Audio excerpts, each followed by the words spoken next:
question. Do you think that when we're talking about like essentially deeper relationships versus more surface level relationships, Right.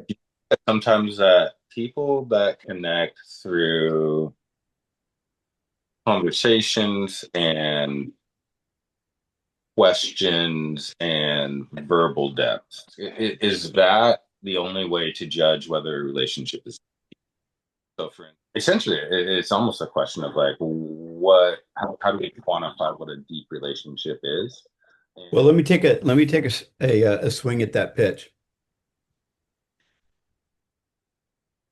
There are two thoughts that I have. First, my first thought is this picture, but there's an engineering principle called corner conditions, where if you take a square and then you draw a circle inside the square, when we're talking about a principle, um, it will apply in the what's inside the circle, but then there are these corner exceptions that it may not apply.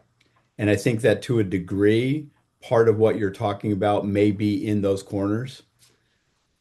However, one of the things that I know in terms of relationships that I've built in my life and I've observed others do well is that oftentimes the door knock that we talk about, the knocking on the door to get to that next level, the price of admission is that hike,